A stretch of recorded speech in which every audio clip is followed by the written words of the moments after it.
So, you've got a 401k. Now what? Even if you leave the heavy lifting to the brainiacs at Guided Choice, it's a good idea to know how investing works. And if you're the do-it-yourself type, you need to understand how to invest appropriately. Don't worry, we're not going to show you tons of math. All you need to know to get started is that there are three big types of investments called asset classes: stock, bonds, and cash. Stock is just ownership in a company. There are many ways to classify stock. Two major ones are size, called market capitalization, or cap, and company location. Each classification has its own typical level of risk. Large cap stocks include the 500 biggest companies in the U.S. Apple, Walmart, Disney, Ford, McDonald's. Ever heard of the S&P 500 or blue chips? Same thing. Keep in mind, all stock is risky, but these are generally considered the least risky. Mid-cap stocks include roughly the next 400 companies by size, smaller but still fairly well established. They're considered riskier than large cap. Following large cap and mid cap, take the next 2,000 companies and you've got small cap stock. While they have potential for greater growth, they also have the greatest risk. Then there's international stock.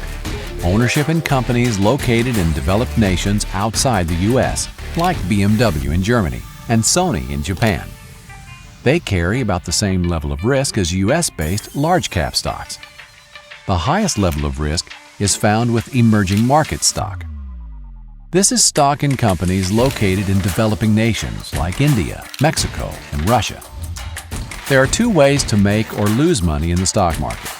You see, when you own a stock, you actually own a piece of a company, and as the value of that company increases, the stock price goes up.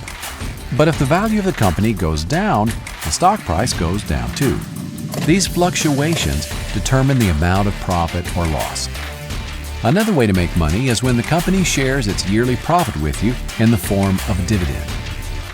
Stock prices can go up or down dramatically for all kinds of reasons.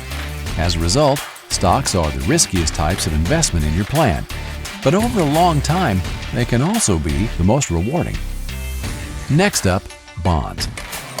Bonds are just a loan to a company or government. They borrow by selling a bond, which is simply a promise to repay the buyer in a fixed number of years at a fixed interest rate.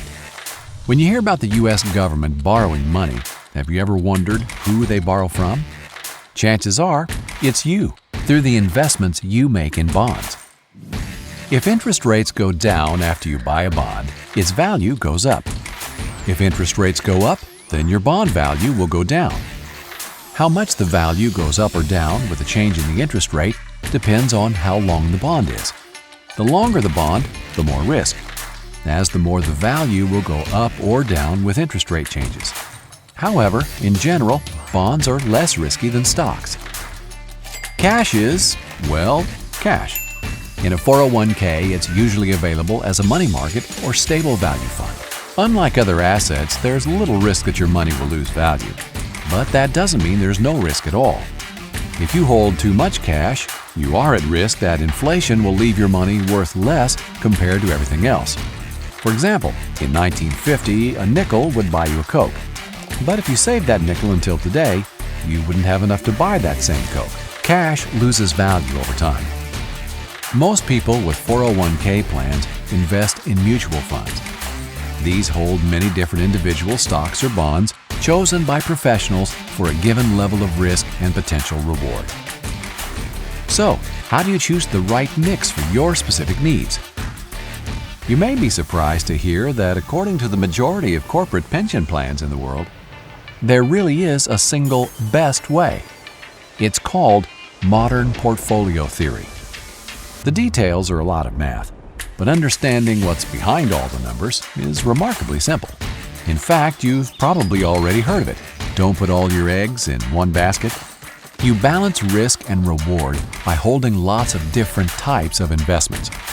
The technical term is diversification, and it's the name of the game in investing. So how do you do it right?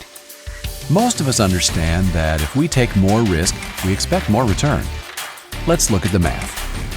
The line shows us that for any given level of risk, we can expect a certain rate of return, More risk, more return.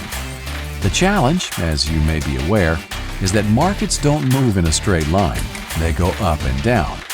The goal is to buy low and sell high. When one investment type is down, you want to buy. At the same time, you want to sell an investment that is high. In the long run, they all tend to move up, just at different rates based on risk. Remember, this is your retirement savings, so to invest well, you need to diversify. The goal of diversification is what modern portfolio theory is all about, getting an optimal rate of return for the risk in the long run. To do that, you want to invest on what is known as the efficient frontier. The details of drawing the curve are just a lot of math. You could spend the spare hours of your days creating the efficient frontier on a very large spreadsheet, or you can let experts do it for you. In fact, the answers are already right where you want them, online, and probably already in your 401k plan. Guided Choice can give you personalized advice recommending a specific mix of stocks, bonds, and cash to reach your retirement income goal. You can even use it to try different strategies and project the results.